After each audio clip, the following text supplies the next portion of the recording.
With the WE corruption scandal is an organization that receives sole source contracts from the government, from the taxpayer.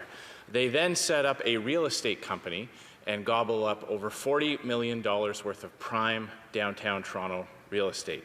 They also pay members of the Prime Minister's immediate family cash for speaking engagements. And they also provide a huge platform for Liberals to do their campaigning. They even did an election-style ad promoting the Prime Minister himself. But they get into trouble, Mr. Speaker. Red flags start going up about their bank covenant. Members of the board resign. And so they lobby the government, and the government gives them another sole source contract that they are able to take $40 million worth of administration fees from.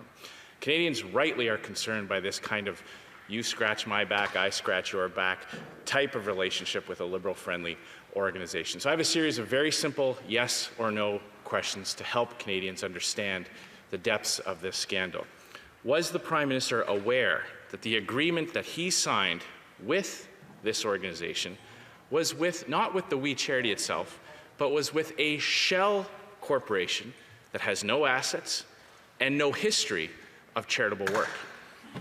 The Right Honourable Prime Minister. Mr. Speaker, as was made clear at committee, the nonpartisan public service recommended this approach as the only way to deliver this program in the timeline required this summer during COVID.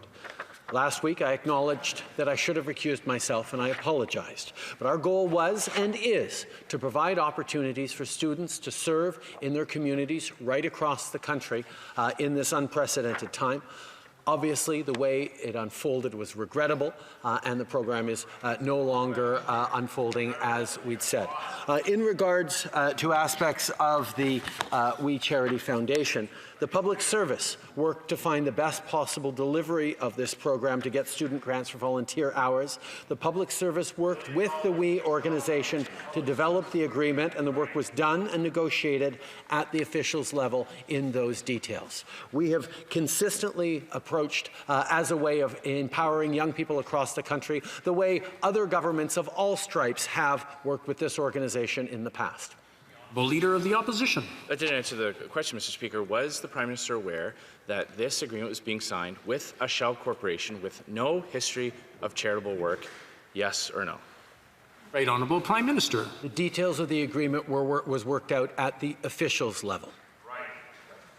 The Honourable Leader of the Opposition. The Minister has to understand it's not about him recusing himself from this decision. The Clerk of the Privy Council himself said that it would be impossible for the Prime Minister and the Finance Minister to recuse themselves from giving a sole source contract to an organization with such close ties to the Liberal Party and his immediate family.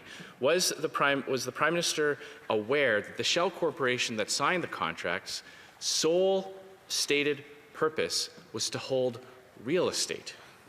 The Right Honourable Prime Minister.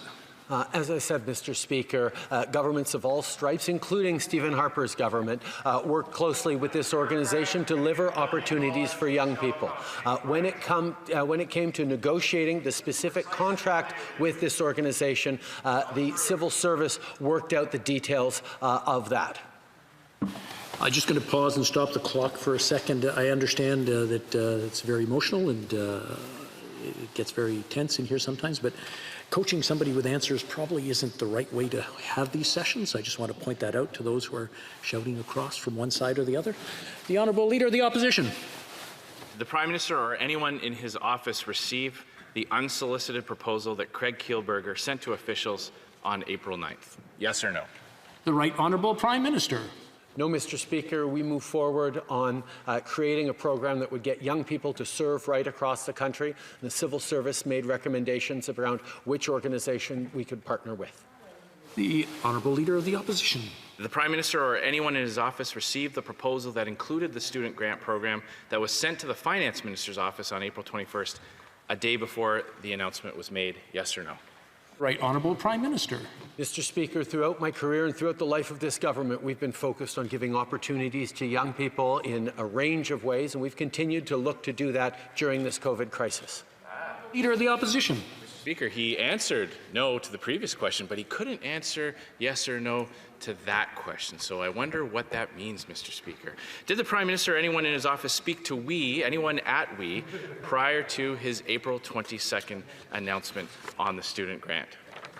The Right Honourable Prime Minister. Mr. Speaker, giving opportunities to young people through service and volunteer work across the country was important to this government, has been important to this government for an awfully long time. We will continue to look to create opportunities for young people.